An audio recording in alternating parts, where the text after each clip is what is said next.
So the first thing you need to tell your students is, and this is really true, pilot examiners want the applicant to pass.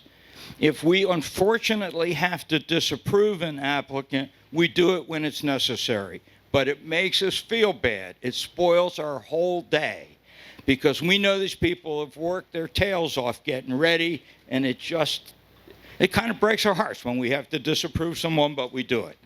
So if your student knows that, then it makes them feel a little bit better. The examiner is basically on their side. The examiner's not trying to get out of issuing this certificate. The examiner wants to do it.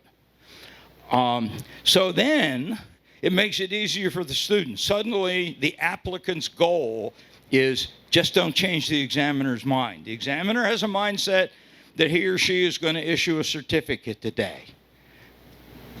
Get your student to not change the examiner's mind. Furthermore, even though you have been beating your students up, you have to study harder. You got to learn these things. You better go out and practice those maneuvers some more because you got to do a perfect job. And the implication is that if you make one little mistake in a check ride, you're going to fail. And you tell students that or imply it because you're trying to get them to study harder, practice more. But it worries the heck out of them if you tell them that. And the reality is that we all had to go to DPE school for a week in Oklahoma City. And they told us that perfection is not required. You can make mistakes along the way. In fact, the only way an applicant fails is if they consistently exceed the standards in the ACS. What's consistently mean? It means over and over again, a whole bunch of times. It doesn't mean you make one little mistake and you fail. That's not consistently. Now, if somebody makes a huge safety error, like taxis across a hold short line and out onto the runway and then goes, what am I doing out here? Yeah, they're going to fail for that one thing. But just other small mistakes along the way, you don't fail for one or two or three. It's stringing them together where the examiner determines that you don't know anything about an entire subject. Then you fail. So, perfection is not required, and the applicant should know that. The next thing is you do have to know most things. That's why you're there, being tested to find out if you know them. But it's okay to not know a few things along the way, and it's also okay to say that you don't know. But if you don't know, it'd be really nice if you knew where to look it up. You are allowed to bring reference materials, right, to a check ride? You can. But you can't page through books aimlessly hunting for stuff. Pilot examiners really get put up with that in a hurry. These people that just are paging through the FAR book, forget that. So it's okay to look stuff up if you know, and it's okay to look it up once in a while. But if your student has like no confidence and they come to the examiner and they want to look up every other question, after about the third time the student does that, the examiner says, hey, you know, you're really supposed to know these things. Why don't you put that book over there and just answer my questions? Because otherwise we would never get through the check ride if they're going to look everything up. So you can't get that carried away. When I prepare students and when I talk to general audiences, I tell them what a check ride really consists of. And I say, when you go to see the pilot examiner, you're going to get 3 briefings, and it's going to start out and do these steps that are on the slide. Then you're going to check your documentation, make sure you're eligible. And once you're determined to be eligible and you've had this pre-test briefing to set the lay of the land for the test, if you will, then you're going to do the oral quizzing. I tell people in oral quizzing, if the applicant is reasonably good, takes about an hour and a half. And it's what it takes to get through the FAA, what the FAA requires us to do. This isn't a 20-minute or half-hour thing. FAA would have a fit if we did that. Well, by the time you get through all that, maybe it's time to go get a sandwich, and then you do the pre-flight briefing during this lunch. Pre-flight briefing is basic safety and procedures for the flight, so everybody's on the same page. Just as the Kings were saying in the last session, you got to brief this stuff so everybody understands what's going to happen and you can be safe. Then you go fly. How long does a flight take? When I did them, typical about 1.3 in the flight for private pilot. If they weren't doing well or they were hesitant, maybe 1.5, 1.6. If the flight's going to go on longer than that, it just means the applicant can't do the maneuvers, and they're probably going to fail. So, but I tell people that that's how long it's going to take, and you should tell your students that so they know what to expect. They don't have fear of the unknown. Get back from the flight portion, you're going to have a post-flight debriefing. But it's really important, and obviously you either get a certificate or a disapproval. But a really important point to tell your students in this is that the FAA requires that pilot examiners have to tell the applicant the moment the examiner has decided that the applicant has failed. The applicant can't do steep turns worth a flip, even if the examiner lets them try a couple times and the examiner decides that they're unsatisfactory. That's the FAA's word, right? Unsat. Has to say to the student right then, when they finish the maneuver, I'm sorry, those maneuvers, your steep turns are unsatisfactory. The examiner cannot go on with a test as if nothing is wrong, and then at the end say, oh, you know those steep turns you did 45 minutes ago, they were terrible and I'm going to fail you. Can't do that. So, the reason this is really important is the applicant never has to worry about failing or, have failed at any time during the test, provided the examiner hasn't said so. The applicant is always passing, even when you land and taxi in. The applicant doesn't have to wait for the examiner to say you passed or you failed. If the applicant wasn't told that he or she had failed during the flight, then they passed, because they're required to tell you right when it happens. And the students need to know that. It really relieves a lot of anxiety. Okay, and how long is this going to take? Probably at least 5 hours, right? They're only going to be tested for maybe 3 of those 5 hours, but the rest of it's monkey motion, administration, briefings, and so forth. But it's not a little short thing, and the students need to know that when they're going there. There is absolutely no requirement, right, to have an ACS. But the ACS is the common ground between the pilot examiner, the student, and the FAA and the rules. So if you have an ACS, it tells the applicant exactly what they're going to get tested on. And you don't have to pay for it. You can download it from FAA.gov, or you can pay $8 for a fancy one. But however you get it, they ought to have it so they know what the subjects are going to be. And in terms of the maneuvers, that's where the standards come from. I use steep turns as an example, plus or minus 100 feet in altitude, and roll out the same heading you started on, plus or minus 10 degrees. It comes from the ACS. If the student has one, the student knows exactly what it is. And students should have a POH for the airplane that they're flying. Why? Because the POH has to be in the airplane, or it's not legal to fly for modern airplanes. So the student can't borrow the POH and take it home, because then the flight school can't fly the airplane. Yeah, but Cessna wants $80 for one of the generic ones. $80 is a lot of money for a stinking little paperback book. Okay, but you can get them online. Even though they're copyrighted, flying clubs have all the common training airplanes, and some enterprising flying club member has scanned every page and created a giant PDF file, and it's on the flying club's website. And those websites aren't protected, so you don't have to be a member. So all you have to do is search Google for the make and model of the airplane that you're flying, find it at the Ajax Flying Club site, and download the file, and you got the manual for free. So get one, because it's the only way that your student is going to learn about systems. All the aircraft systems are explained in the POH. They have to know how to use performance charts. If they want to have the performance charts at home to work with, they need a POH. So encourage your student to get a POH of their very own. Be careful about clicking print, though. Boy, you can use a bunch of ink and paper. Okay.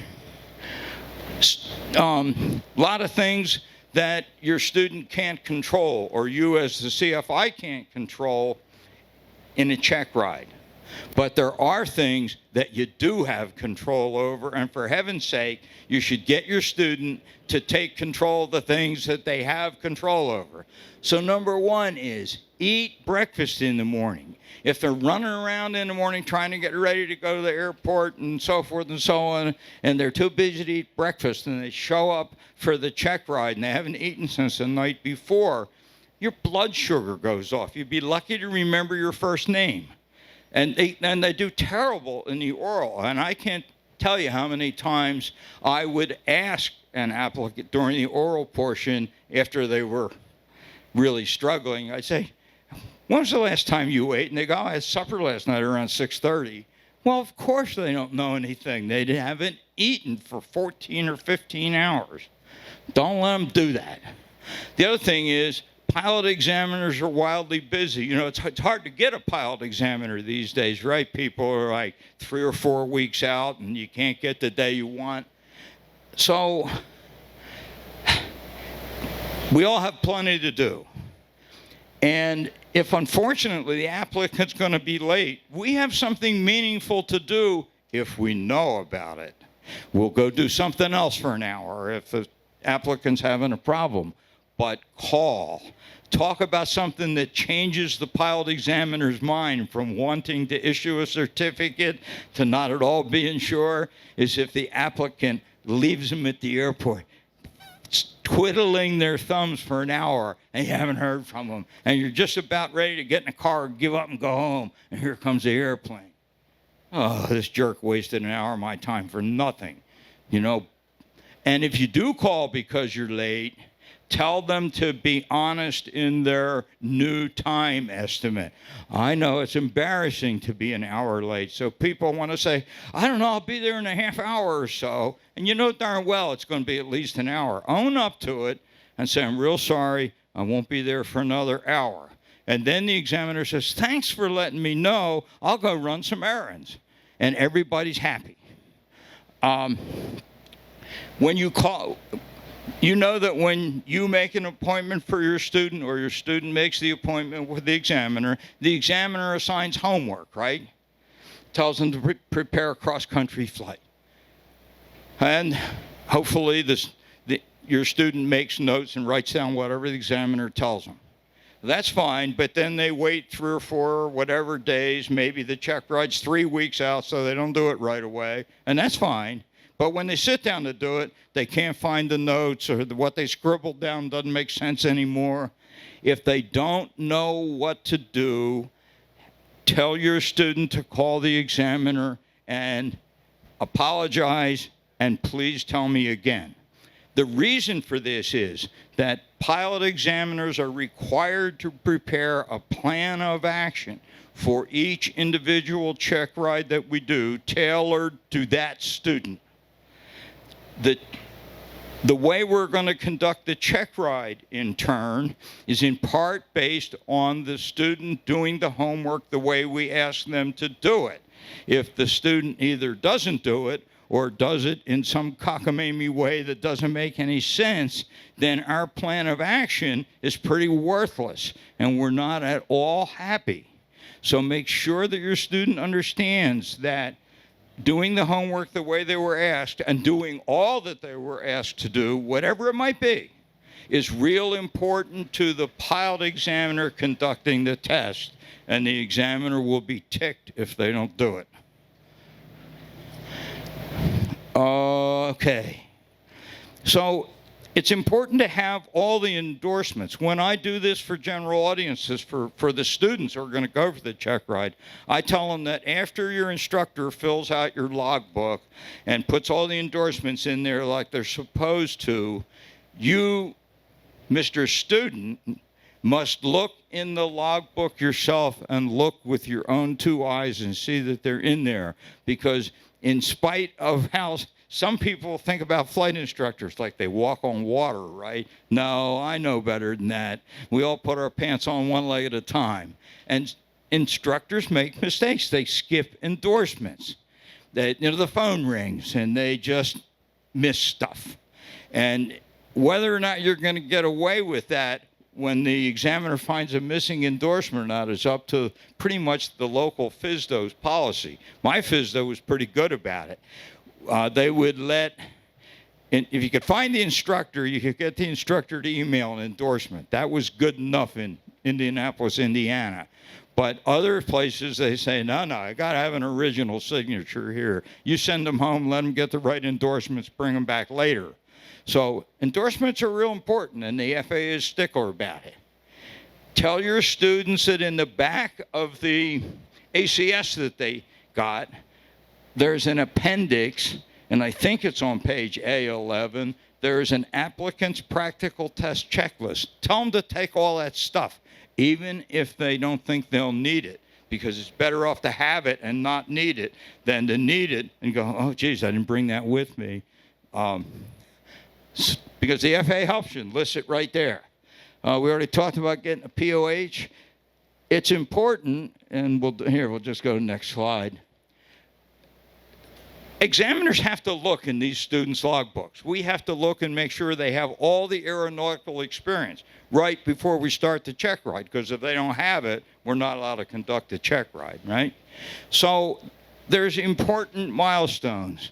The long cross country, 3 hours of instrument, 3 hours of night, and 3 solo takeoffs and landings in an airport with an operating control tower. So take a highlighter. Now, I'm not saying highlight the whole logbook. Don't make it look like a yellow zebra. But maybe just take the tip of the highlighter and put it next to the date for those important milestones to make it easy for the examiner to find these important aeronautical experience requirements. See, what we're trying to do is keep the examiner happy. Karen, it's not. Isn't it easier if they mark them so you can find them? Of course it is. The FAA requires that endorsements have the full text. 6139 is a pain because it's pretty long. It's in 2 parts. And some instructors are in a hurry and they want to write something like, I certify that John Jones meets the requirements of FAR 6139 and sign their name. FAA says it's not good enough. Got to have full text of both parts. So, but how it gets there, nobody cares. Fortunately, most logbooks have fill in the blanks endorsements. So all the instructor has to do is put in the applicant's name, the instructor's name, instructor certificate number, and the date, and sign it, and it's good. Some instructors have the endorsements pre-printed on crack and peel mailing labels. Just peel them off the backing sheet. That's fine too, and just stick it on some page in the back of the logbook. Doesn't matter how the endorsement gets there, it just has to be there. Last thing, and this was a big thing in my FIS, though maybe it's not in other parts of the country, but they came to find out that a whole bunch of applicants had 0 ground instruction logged. And the FAR that requires flight and ground starts out has a logbook record of ground and flight. The FAR even calls out the word ground first. So they got to have record of ground instruction. And we were told if it's blank, send them home. No ifs, ands, or buts. So, but again, records can take a whole lot of forms, acceptable records. So you say, well, you know, I did an online ground school. Then be creative. Print the description of the online ground school course, right? And then sign that you completed it, but bring some kind of paper. If it's a university program, then a whole semester on private pilot ground school. Well, clearly there's a course syllabus for that, right? So get the course syllabus, make a copy, get the instructor to write in the margin that John Jones satisfactorily completed the private pilot ground school at the JBIP University. Create a record and bring it with you. Don't let them show up with no ground logged. Okay, so, you know, I got mostly a room full of flight instructors here. So those are, I don't need to read this. That's the listing of endorsements that you have to have. Next thing is, nothing irks pilot examiners more than the student comes in, we do the little briefing, and then the examiner says, well, let me have your FTN number so I can call your records up here in IACRA. And the applicant doesn't know their FTN number. And the applicant says, I think it's here on my cell phone. So they get their cell phone out, and they're punching around, changing screens, and say, oh, gee, well, I thought it was here. Wait, I think this is my wife's cell phone. Wait a minute. And they can't get the FTN number. And you're here, and you want a pilot certificate, and you don't have enough presence of mind. You can't control one crummy account number. You just changed the examiner's mind most of the way. So, the way you avoid that is get your student to write in the front cover of their pilot logbook their FDN number, username, and password. Forget the cell phone stuff. We talked about plans of action, and you can explain to them how we have to create a plan of action, and the examiner gets to select the things they're going to ask about. But for each task, we have to select one knowledge item, one risk item, and all the skill items. So they know right away they're going to get asked all the skills, and they actually better know something about each of the knowledge areas because they don't know which one they're going to get asked about. So they have to study. But we can't bother to ask them all because it'd take 2 days to do the test.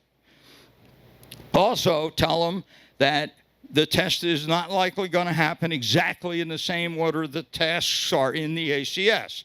We can give the test in any order that the pilot examiner thinks makes sense. And we can combine tasks if that makes sense. If you're in a hurry, we have to do a ground reference maneuver, and we might just watch you do landings because when you're going downwind and base and final, guess what? That's a rectangular pattern. We can observe it without ever asking for it. So even though the examiner might not ask for a specific thing, if it's in there, it's being tested in one way or another. We're looking for it. Scenario-based testing. I just like to tell people, or think that instructors should tell people, things like the oral exam guide, that little blue book, it's a good study aid, but you can't get by the oral by just knowing the questions and the answers in the oral exam guide, because you can do that if you have a really good memory, but it doesn't mean you understand the subject. And your applicant, your student, is required to demonstrate understanding, just not the ability to have a really good memory.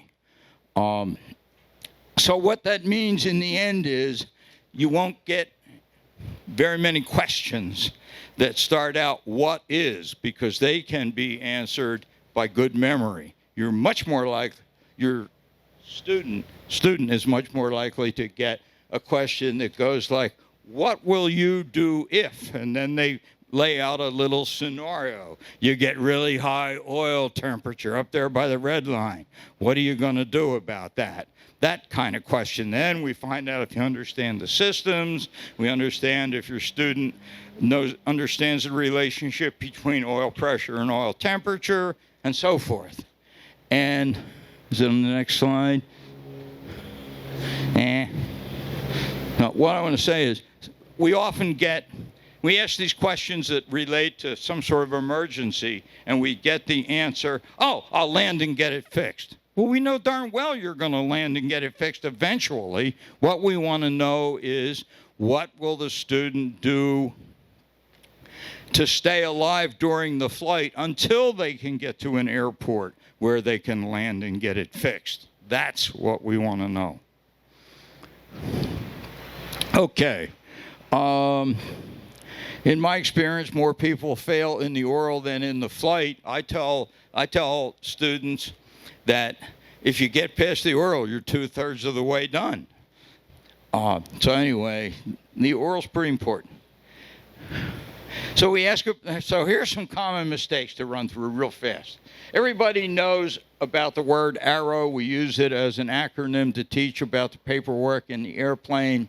And people are pretty good on the A, R, and W, but when it comes to the O, they say owner's manual. No, that's not the right answer. The O, teach your students that the O stands for operating limitations.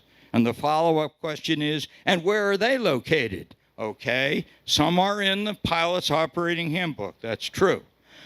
But instrument markings are operating limitations like never exceed speed, high oil temperature, low oil pressure. They're all operating limitations. And finally, the third place is placards. Most common operating limitation placard in flight training is on a Cessna 172, inside the baggage compartment door, there's a little white label, and that little white label says maximum baggage this area 120 pounds. It's an operating limitation in the form of a placard. How about required equipment? Required equipment is a little hard to deal with. There are two kinds of equipment, right? There's required equipment, which you got to have, and the truth is it's not much, and then everything else is optional.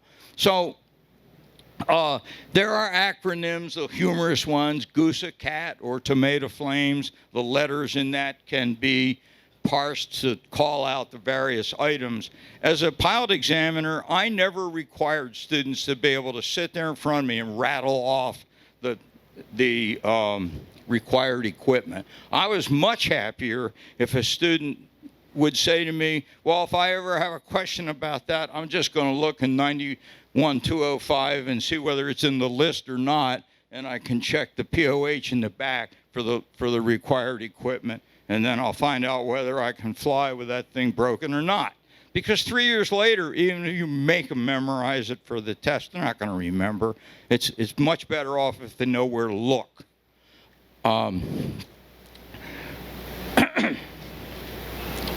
So when you're backing up in general equipment that doesn't work, you have two choices, right? It's either required or it's optional. So we just talked about what's required. If it's required, you have two options. You get fixed right where it is or get a ferry permit. Proper name is a special flight permit, but nobody calls them that. Get a ferry permit from the FSDO to fly the airplane to some place where it can be repaired. So those are the two choices, because doing anything else is not legal. So the optional equipment is everything else in there. If you have optional equipment that's not working, a radio, the turn coordinator, that crummy Cessna clock, whatever isn't working, you have, guess what, two choices, right? You can either placard it inoperative or take it out of the airplane. Now, there's more subtle stuff to it. Maybe a mechanic has to take it out of the airplane. You have to make sure that it won't interfere with anything else. But, you know, examiners don't dig too deep on private pilot tests. This isn't for commercial or ATP or something. I was pretty happy if they just knew that the basic choices were placard it in op or take it out of the plane. Oh, but putting in-op stickers on things is not a way to avoid teaching your students to learn things. And usually this comes into autopilots. You got to learn to drive the airplane first. You can learn to use the autopilot after you get your pilot certificate. But they know that anything that's in the airplane is fair game for the pilot examiner to test. So you can't avoid doing the training by marking it up. If the examiner casually reaches up and turns the autopilot on and it works, the student better know how to operate it. Unairworthy airplanes. Who would be stupid enough to bring an unairworthy airplane to a check ride? Well, a whole lot of people, it turns out. Flight maintenance is expensive. So first thing is, they don't want to change tires until they absolutely have to.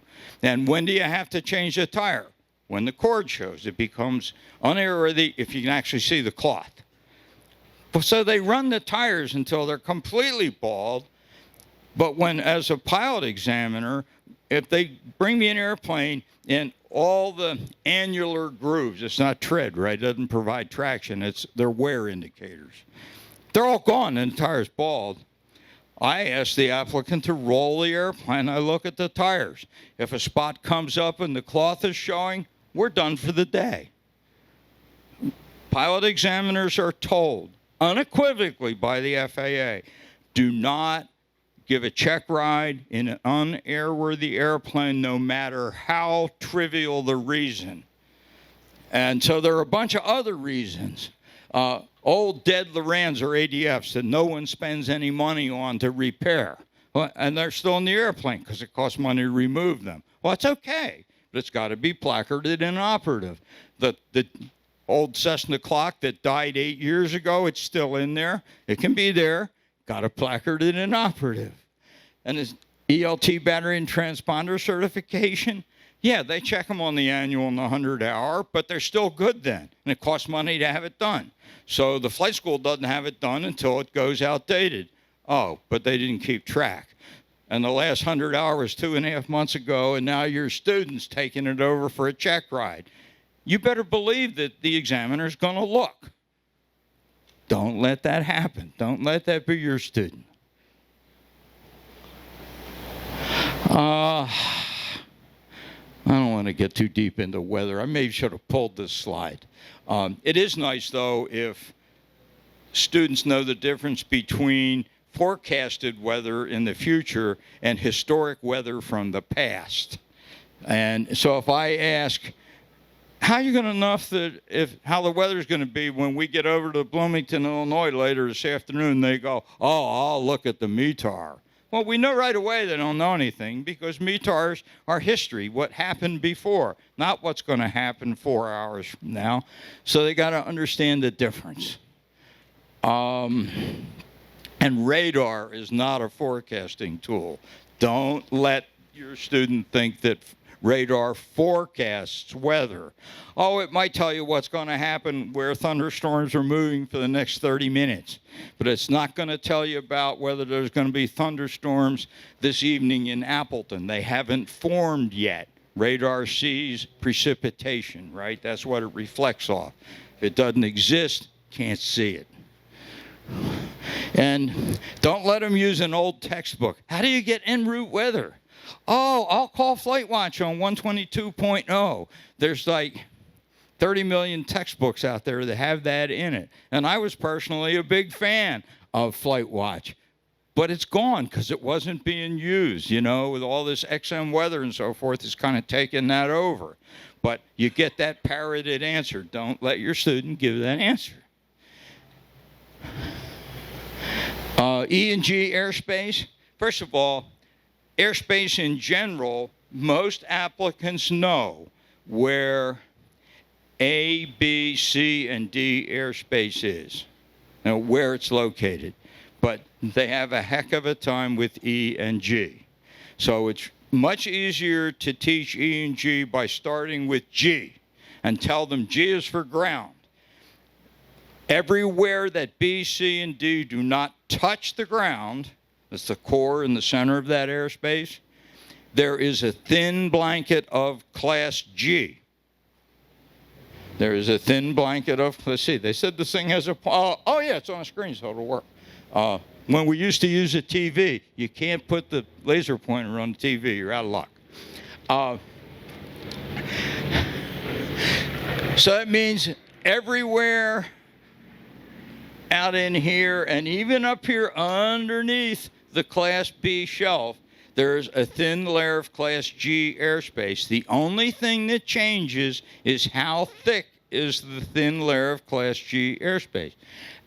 Inside, come on, laser pointer, do it. Inside the magenta circle, Class G airspace is the first 700 feet above the ground. So the thin blanket is 700 feet thick. Outside, everywhere else, the thin blanket is 1,200 feet. And from there, generally, it goes up to Class A at 18,000 feet. If it's underneath the Class Bravo, one of the layers, well, it just goes up to that layer, and it becomes Class B for a few thousand feet till you get above the Class B. But that's where Class G exists. And then it's Class E above that to Class A. Then they can get it. So try teaching it that way. And, I didn't hear too many groans, but out where nobody lives, like, say, North Dakota, Class G airspace can go up to, I think it's 14,500 feet, but you're probably not sending too many students from out in that area. Class Bravo airspace, okay, right now, ADS B is required, right? So you have to have ADS B if you're inside, back, if you're inside, rats. If you're inside what we used to call the Mode C veil, it's kind of like the ADS B veil now, right? If you go inside that, got to have ADS B. The point is, tell your students that's not where you have to call approach control from. That's the famous favorite student answer. What's that hard magenta line there? Oh, you got to call approach control. No, it has nothing to do with calling anyone. You have to call and get clearance, right?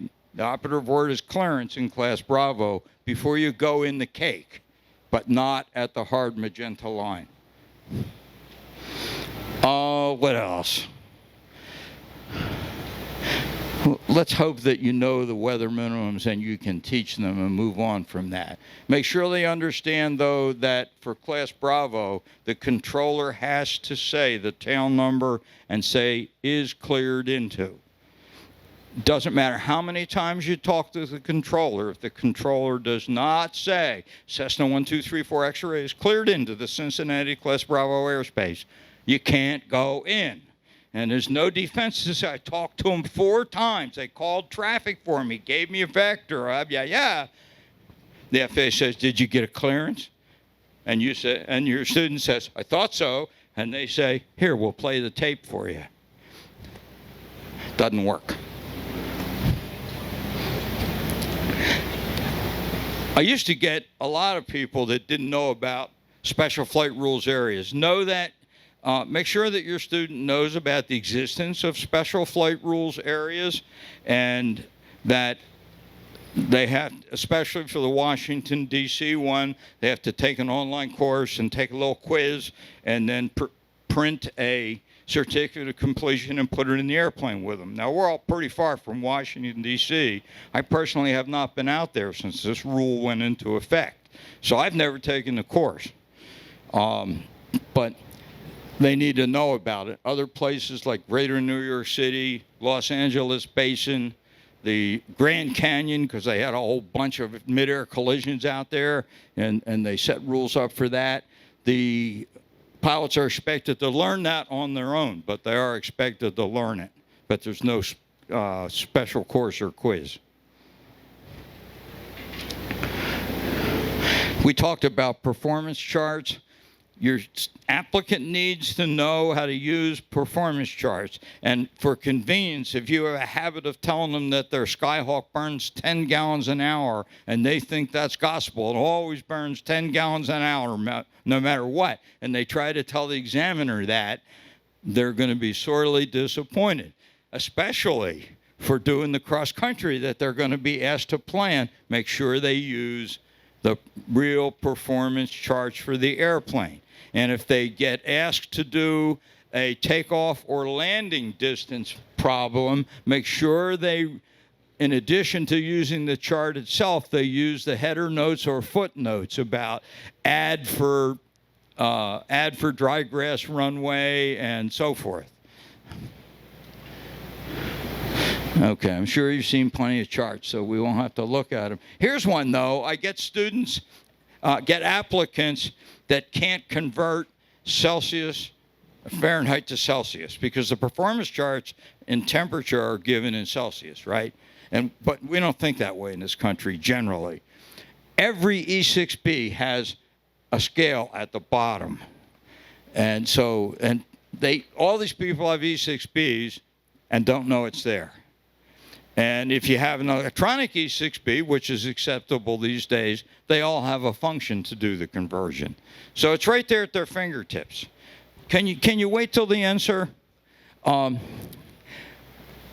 anyway, I just wanted to mention that, because that's a useless place, a really useless place for a student to get hung up in doing this temperature conversion. Oh, for sport pilot people, first of all, sport airplanes in general have atrocious POHs. Performance is only given for sea level on a standard day, and that's it. There's no chart. So there's a chart you can download called a Coke chart that allows you to make crude adjustments, but it's better than nothing.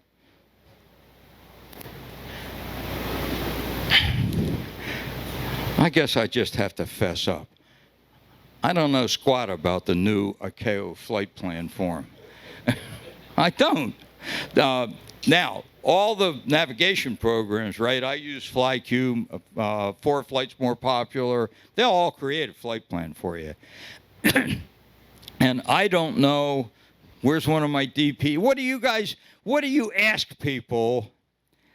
He's got his microphone. What do you ask people about flight plans on a check ride? So according to the ASES, for a private pilot, we'll just talk about that one.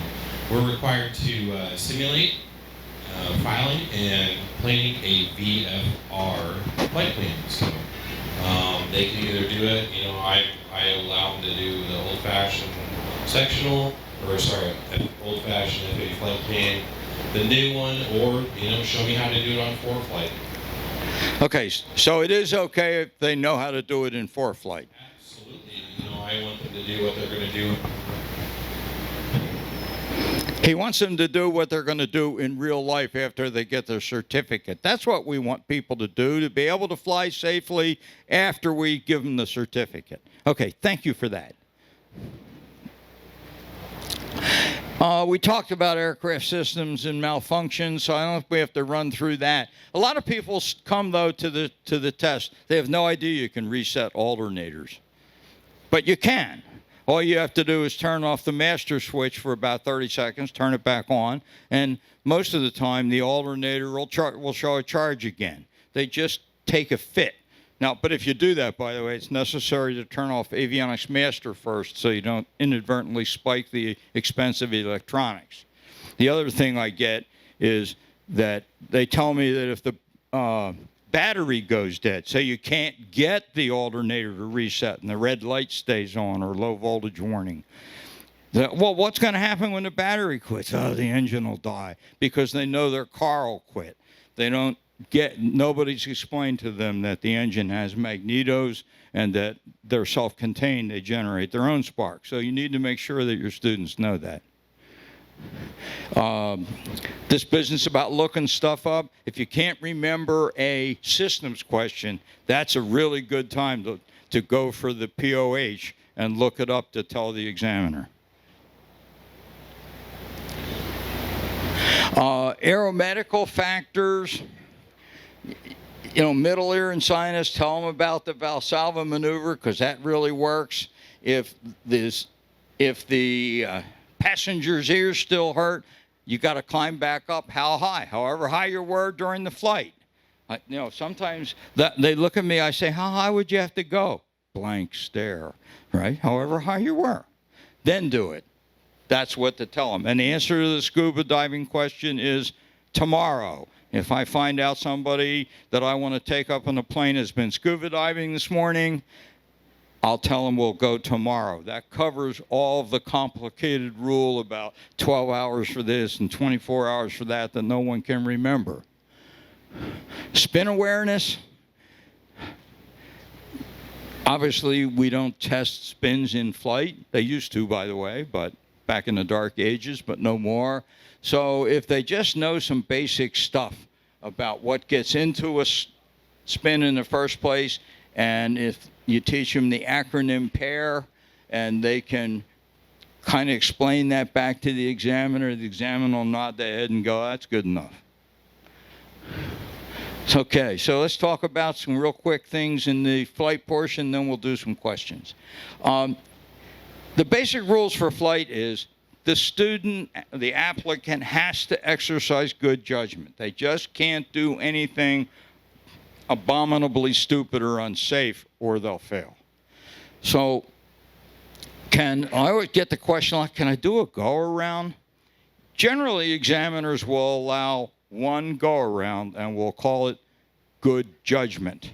But the FAA specifically says that during the flight test, applicants are not allowed to practice. So if your student is demonstrating a short field landing, they screw it up and they're not going to land where they said, and they go around, we'll probably buy that once. But then the examiner is going to ask them to do something else and come back to the short field landing later. Because if we just let them do the short field landing again, now they're practicing. So say, never mind, that's okay. Let's do the next one, show me a soft field, right? And then maybe come back, and on the following one, say, try that short field landing again.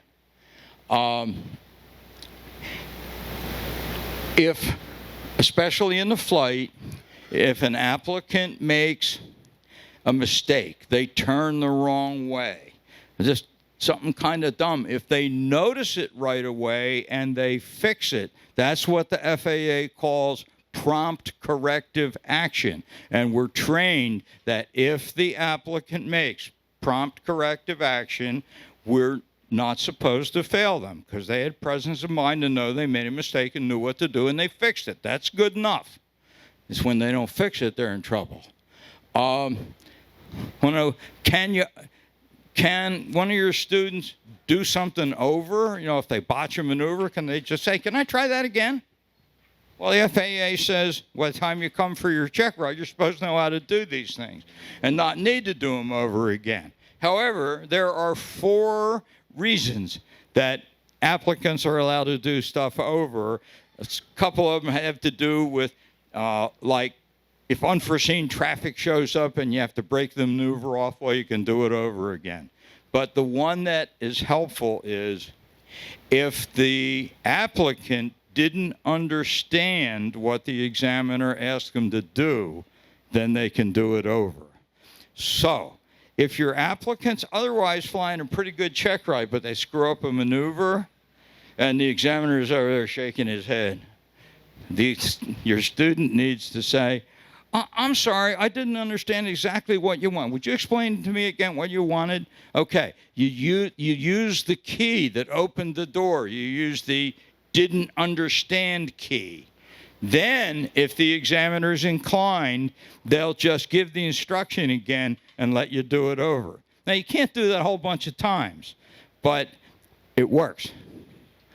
And we already talked about they have to tell you about unsatisfactory right the minute it happens, not going on with the test. Oh, and if you're flying a vintage airplane, examiners love vintage airplanes because they don't get to fly them. So if the examiner says to your student, can I fly the airplane? The answer is always, yes, sir, you've got the controls, because your student can't make a mistake if the examiner is flying the airplane. And secondly, they're eating their own time because they only have so much time to conduct a check ride. They have another check ride in the afternoon. They're busy. So anytime the examiner wants to fly, you nod your head and grin and say, yes, go ahead.